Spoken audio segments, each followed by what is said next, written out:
টি-20 দল থেকে বাদ পড়া এ কারণেই কি শোকের ছায়া? না, শামীম হোসেন পাটোয়ারিকে দেখে তা মনে হলো না, বরং বরাবরের মতোই হাসি খুশি প্রাণবন্ত ছেলেটা। শুধু পোশাকের রংটাই আজ একটু অন্যরকম, পুরোটাই কালো, যেন ভেতরের লড়াইটা ঢাকতেই এই রং। তবে শামীম জানেন ফিরে আসার উপায় একটাই, মাঠে পরিশ্রম করা। এর জন্য তিনি ছুটে এসেছেন অনুশীলনে, আবারও শুরু করছেন নিজের ব্যাটিং শান দেওয়ার কাজ।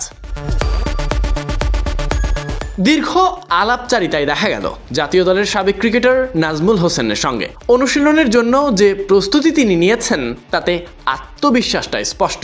ব্যাগ থেকে একে একে বের করলেন 5টা ব্যাট, সব কয়টি নতুন, সবগুলোতেই প্রস্তুতির সাক্ষী। এনেছেন বল ভর্তি ব্যাগ, এবার মনোযোগী হবেন প্র্যাকটিসে।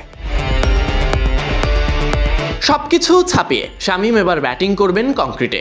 ক্রিকেটের ভাষায় এটাকেই বলে নকিং। ব্যাটে বলের পারফেকশন বাড়াতে, নিজের গঠন ফেরাতে শামীম যেন একটা গোল সেট করেছেন। অফসাইড আর ভি খেলতে মনোযোগী হবেন, তাই তো ক্লাসিক্যাল সব অন ড্রাইভ, কাভার ড্রাইভে মুগ্ধতা ছড়িয়েছেন।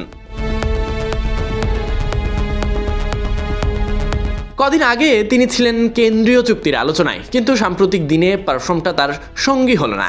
আর সেটাই সব থেকে বড় তোলপাড় নির্বাচকদের কাগজে কলমে। সবশেষ কয়েক ম্যাচে তার পারফর্ম ছিল খুবই নগণ্য।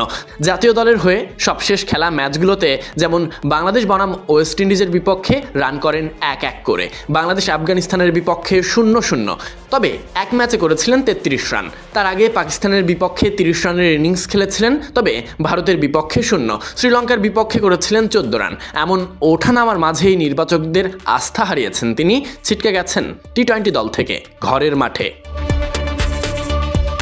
তবে এত সবকিছুর মাঝে শামীম স্টাইলে হতাশার ছাপ নেই, বরং চ্যালেঞ্জ নেওয়ার মানসিকতা স্পষ্ট। কালো পোশাকের আড়ালে লুকিয়ে আছে নতুন শুরুর সংকল্প। নিজের ব্যাটটাকে আবারও কথা বলাতে চান শামীম হোসেন পাটোয়ারি, আবারও ফিরতে চান জাতীয় দলে। এভাবেই ফেরার লড়াই শুরু করছেন এই ফিনিশার। তিনি প্রস্তুত হচ্ছেন আরও শক্তভাবে ফিরে আসার জন্যে। Sadiq Ahmed Sunny, BD cric time.